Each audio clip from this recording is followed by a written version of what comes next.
사랑하는 설교회 성도 여러분, 반갑습니다. 오늘도 우리에게 귀한 하루를 선물로 허락하여 주셨습니다. 오늘 말씀을 통하여 또 하나님의 뜻을 깨닫고 말씀의 인도함을 받는 복된 하루 되시기를 주님의 이름으로 축복합니다. 기도하겠습니다. 사랑의 아버지 하나님, 은혜를 감사합니다. 오늘 하루도 귀한 하루를 저에게 선물 허락하여 주시고 또 말씀 앞에 서게 하시니 감사합니다. 오늘 말씀을 통하여 하나님의 뜻을 깨닫고 하나님의 뜻대로 살아가는 복된 하루 될 수 있도록 주님 축복하여 주옵소서. 걸어가신 예수님의 이름으로 기도드립니다. 아멘. 7월 9일 오늘 우리에게 주신 하나님 말씀은 출애굽기 36장 8절에서 38절까지의 말씀입니다. 일하는 사람 중에 마음이 지혜로운 모든 사람이 열폭 휘장으로 성막을 지었으니 곧 가늘게 꼰 배실과 청색, 자색, 홍색 실로 그룹들을 무늬 놓아 짜서 지은 것이라. 매 폭의 길이는 28규빗, 너비는 4규빗으로 각 폭의 장단을 갖게 하여 그 5폭을 서로 연결하며 또 그 5폭을 서로 연결하고 연결할 끝폭가에 청색 골을 만들며 다른 연결할 끝폭가에도 골을 만들되 그 연결할 한 폭에 골이 50개를 달고 다른 연결할 한 폭의 가에도 골이 50개를 달아 그 고들이 서로 대하게 하고 금갈고리 50개를 만들어 그 갈고리로 두 휘장을 연결하여 한 막을 이루었더라. 그 성막을 덮는 막 곧 휘장을 염소털로 만들되 11폭을 만들었으니 각 폭의 길이는 30규빗, 너비는 4규빗으로 11폭의 장단을 갖게 하여 그 휘장 5폭을 서로 연결하며 또 6폭을 서로 연결하고 휘장을 연결할 끝폭가에 고리 50개를 달며 다른 연결할 끝폭가에도 고리 50개를 달고 놋갈고리 50개를 만들어 그 휘장을 연결하여 한 막이 되게 하고 붉은 물들인 수디양의 가죽으로 막의 덮개를 만들고 해달의 가죽으로 그 윗 덮개를 만들었더라. 그가 또 조각목으로 성막에 세울 널판들을 만들었으니 각 판의 길이는 10규빗, 너비는 1규빗 반이며 각 판에 2촉이 있어 서로 연결하게 하였으니 성막의 모든 판이 그러하며 성막을 위하여 널판을 만들었으되 나무로는 남쪽에 널판이 20개라. 그 20개 널판 밑에 은받침 40개를 만들었으되 곧 이 널판 밑에도 2받침이 그 2촉을 받게 하였고 저 널판 밑에도 2받침이 그 2촉을 받게 하였으며 성막 다른 쪽 곧 북쪽을 위하여도 널판 20개를 만들고 또 은받침 40개를 만들었으니 곧 이 판 밑에도 받침이 2이요 저 판 밑에도 받침이 2이며 장막 뒤 곧 서쪽을 위하여는 널판 6개를 만들었고 장막 뒤 2 모퉁이 편을 위하여는 널판 2개를 만들되 아래에서부터 위까지 각기 2겹 두께로 하여 윗꼬리에 이르게 하고 2 모퉁이 쪽을 다 그리하며 그 널판은 8개요 그 받침은 은받침 16개라. 각 널판 밑에 2개씩이었더라. 그가 또 조각목으로 띠를 만들었으니 곧 성막 이쪽 널판을 위하여 5개요 성막 저쪽 널판을 위하여 5개요 성막 뒤 곧 서쪽 널판을 위하여 5개며 그 중간 띠를 만들되 널판 중간 이 끝에서 저 끝에 미치게 하였으며 그 널판들을 금으로 싸고 그 널판에 띠를 꿰 금고리를 만들고 그 띠도 금으로 쌌더라. 그가 또 청색, 자색, 홍색 실과 가늘게 꼰 배실로 휘장을 짜고 그 위에 그룹들을 정교하게 수놓고 조각목으로 4기둥을 만들어 금으로 쌌으며 그 갈고리는 금으로 기둥의 4받침은 은으로 부어 만들었으며 청색, 자색, 홍색 실과 가늘게 꼰 배실로 수놓아 장막문을 위하여 휘장을 만들고 휘장문의 기둥 5과 그 갈고리를 만들고 기둥머리와 그 가름대를 금으로 쌌으며 그 5받침은 놋이었더라. 오늘 본문은 이 성막을 드디어 건설하는 그 실행하는 장면을 우리에게 보여주고 있습니다. 우리가 앞에서 살펴보았듯이 25장에서 31장까지는 하나님께서 시내성에서 모세를 통해 주신 성막 건설의 그 명령을 보여주고 있죠. 따라서 성막이 지어질 것을 염두에 두기 때문에 그 시제가 미래 시제인 것을 볼 수 있습니다. 그러나 오늘부터는 성막 건설의 실행을 다루기 때문에 그 시제가 바로 과거 시제임을 보여주고 있습니다. 특히 오늘 본문은 모세로부터 명을 받아 성막 건설을 위하여 이 부살렐과 올리압은 마음이 지혜로운 모든 사람들을 총동원하여 먼저 회막을 만듭니다. 이들은 이스라엘 백성이 자원하는 마음으로 정성껏 준비해드린 이 각종 예물들을 사용해서 가장 중요한 그 회막을 만드는 것을 볼 수 있죠. 8절부터 19절까지는 성막을 덮을 그 휘장을 만듭니다. 휘장은 총 4겹으로 되어 있는데 첫 번째는 가늘게 꼰 배실과 청색, 자색, 홍색 실로 그룹 모양의 수를 놓아 10폭짜리의 큰 막을 만들어 회막의 지붕을 먼저 덮습니다. 이는 광야의 강한 모래바람에도 불구하고 그 회막 안을 보호할 수 있는 그런 보호막이 되는 것이죠.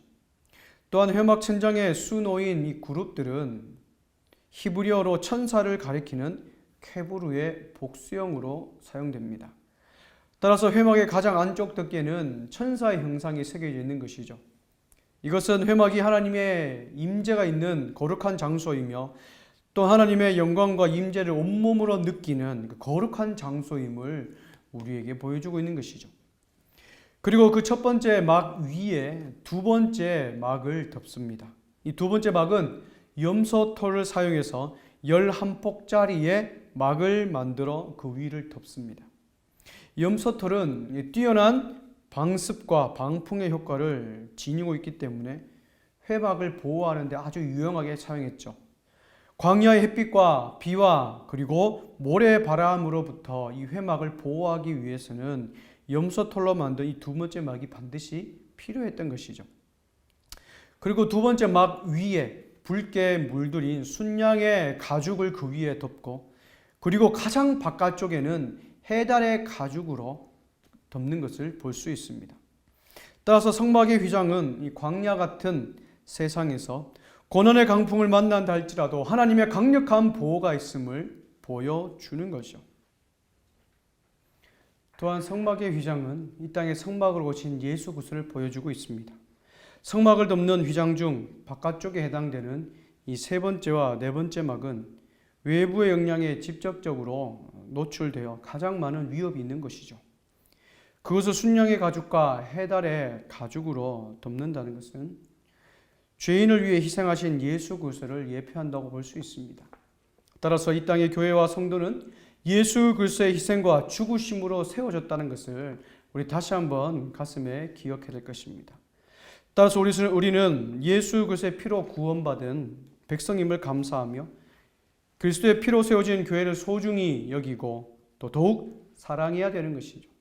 그럴 때 우리의 인도자와 보호자 되시는 주님의 아름다운 은혜들을 누리며 살아갈 수가 있는 것이죠.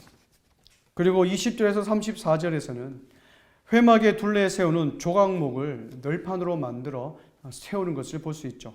이 널판은 은받침 위에 세워지고 이 널판 위에 휘장이 덮여서 회막을 이루어지는 거죠. 널판은 총 48개로 이루어져 있습니다. 널판은 조각목으로 만들되 그 조각목을 금으로 덮여서 작업할 것을 말씀하고 있습니다. 이 널판의 제대로 사용된 이 조각목은 광야에서 어렵지 않게 구할 수 있는 아카시아 나무의 일종이죠. 하나님은 이스라엘 백성이 회막을 지을 때에 레바논의 백향목 같은 그런 명품 목재가 아니라 그들이 광야에서 쉽게 구할 수 있는 조각목으로 짓도록 명령을 하셨어요. 어떻게 보면 볼품없고 그리고 쓸모없어 보이는 이 조각목을 잘 깎고 금으로 씌워 회막을 만드는 귀한 재료로 사용하라라고 하나님께서 말씀하시는 겁니다. 이것은 하나님께서 어떻게 일하시고 계시는지 우리에게 잘 보여주는 것이죠. 하나님께서는 대단한 사람만을 부르셔서 하나님 나라를 세우지 않으십니다. 하나님은 조각목같이 평범하고 보잘것없어 보이는 우리를 부르셔서 하나님의 나라를 사용하는데 우리를 쓰신다는 겁니다. 마치 조각목을 금으로 씌워서 거룩한 회막을 세우는 데 사용한 것처럼 부족하고 나약한 죄인들을 있는 모습 그대로 받아주시되 그리스도의 의의 옷을 입혀 새 생명을 누리는 은혜를 우리에게 주셨다는 것을 보여주고 있습니다. 따라서 우리는 그 은혜로 택해 주시고 우리의 허물을 덮어 주심으로 하나님의 자녀 삼아 주신 그 은혜에 우리는 감사해야 될 것입니다. 또한 이 회막의 이 널판은 은받침 위에 세워져 있다라고 기록하고 있죠. 이것은 널판이 은받침을 벗어나면 광야의 모래 폭풍 가운데 넘어지고 쓰러질 수밖에 없다는 것을 보여줍니다. 따라서 하나님께서 널판을 은받침 위에 견고하게 고정하신 것처럼 우리 또한 예수 그리스도로부터 벗어난다면 넘어질 수밖에 없는 존재라는 사실을 보여주고 있는 것이죠. 그래서 주님께서 이 땅에 교회를 세우시고 믿음의 동력자들을 우리 가운데 보내주셨어요. 우리는 그 믿음의 동력자들과 함께 서로 격려하며 서로 교제하며 서로 온전하게 세워주어 예수 그리스도의 은혜 땅에서 벗어나지 않도록 우리 날마다 그 예수 그리스도 안에서 살아가야 된다는 것을 보여주고 있습니다. 사랑하는 여러분, 오늘 본문을 통하여 회막은 하나님의 말씀대로 온전히 이루어지고 있고 만들어지고 있는 것을 볼 수 있습니다. 하나님의 공동체가 우리의 생각과 고집대로 세워지는 것이 아니라 하나님의 회막, 하나님의 성막은 하나님의 말씀 안에서만 이루어지고 있다는 것을 우리에게 보여주는 것이죠. 따라서 우리는 예수 그리스도 안에서 교회를 세워나가고 우리의 믿음이 든든히 세워져 나가야 될 줄 믿습니다. 그럴 때 우리를 도우신 하나님의 선하신 손이 우리와 항상 함께하여 하나님의 도우심의 손길을 날마다 경험하며 광야의 모래 폭풍과 같은 고난을 만난다 할지라도 우리는 그 속에서 하나님의 임재를 경험하며 살아갈 수가 있는 것이죠. 오늘 하루 그런 하루가 되시기를 주님의 이름으로 축복합니다. 기도하겠습니다. 사랑의 아버지 하나님, 은혜를 감사합니다. 오늘도 생명과 호흡을 주셔서 또 이 하루를 주님의 말씀 앞에 서게 하시니 감사합니다. 정말 광야 같은 정말 뜨거운 열기와 강한 모래바람 같은 인생의 고난과 역경 앞에서도 우리가 하나님의 은혜를 입은 백성을 기억하며 감사함으로 나갈 때에 우리를 도우시고 우리와 함께 하신 하나님의 놀라운 그 섭리, 그 은혜, 하나님의 동행하심을 경험할 줄 믿습니다. 오늘 우리 가운데 함께하여 주옵소서. 걸어가신 예수님의 이름으로 기도드립니다. 아멘. 사랑하는 설교 성도 여러분, 다시 한번 말씀을 읽고 묵상하면서 우리에게 주신 하나님의 말씀을 깨닫는 복된 시간 되기를 주님의 이름으로 축복합니다. 감사합니다.